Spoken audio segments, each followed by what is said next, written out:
what has this period taught you about our youth? One of the things that COVID has taught me, and I think this is a lesson for all of us, is that as a country, we have built a celebrity culture and tuned the minds of our youth to the culture of I want it now and here, and the instant gratification approach to life. And a lot of them are not patient. They don't want to put in the hard work it takes to succeed, and they get discouraged very easily when things don't go the way they had planned.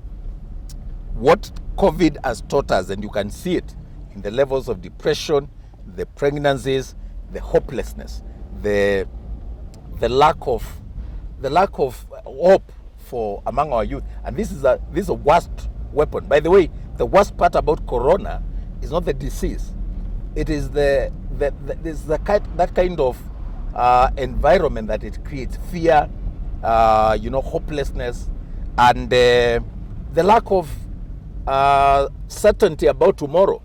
Now, for a generation that has been tuned to think that there are quick fixes to life, this is very dangerous.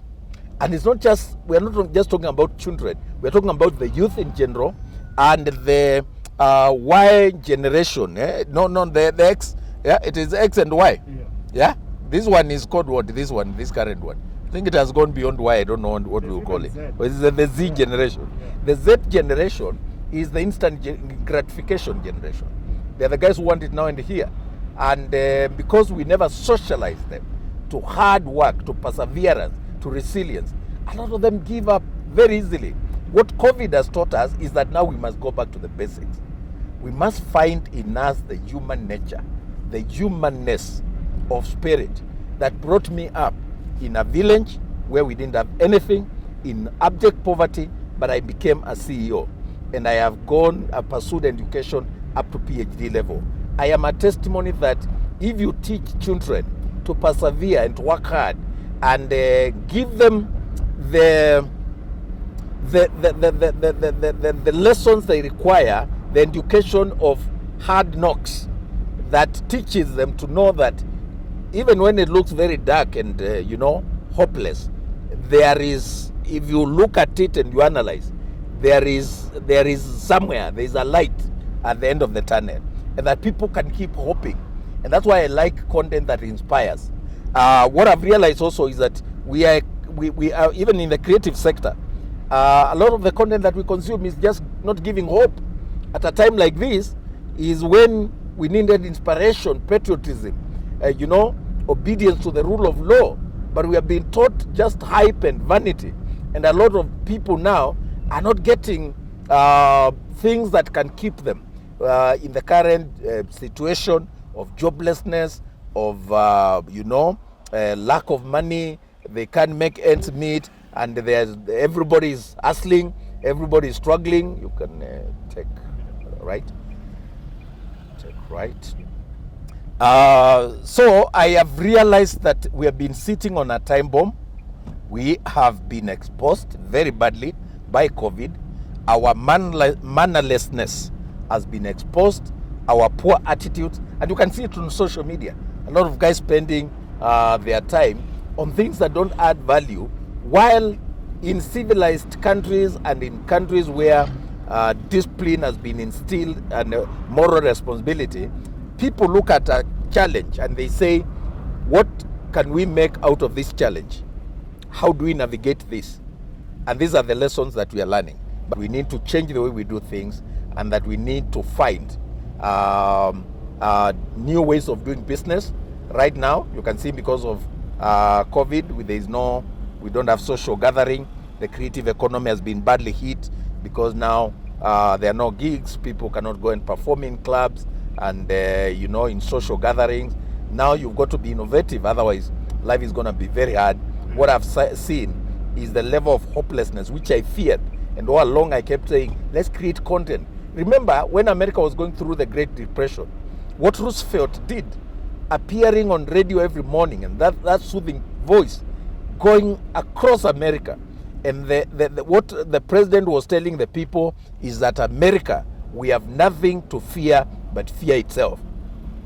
And we needed to reach a point where we believe in our leaders, where we believe in our government, where we believe in our institutions, where we believe in God, where we believe in parental authority, governmental authority, so that life becomes easier and the citizens get more organized and more easier to govern when there is a sense of moral responsibility. So let's just proceed.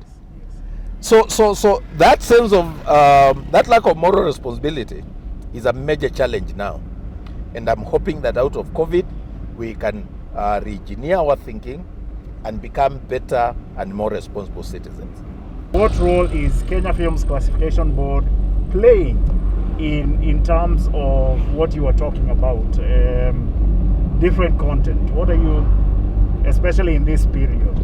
We are principally a regulator of film and broadcast content, yes. And so one of the things that we have done is also, like I've said, yes. to re-engineer our business model, exactly. to focus more on the digital media, yes. and to ensure that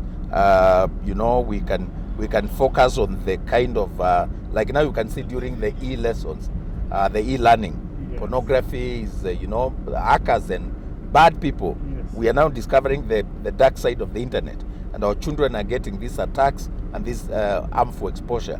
So what we have done is to partner with Google, to start a program we are calling digital parenting.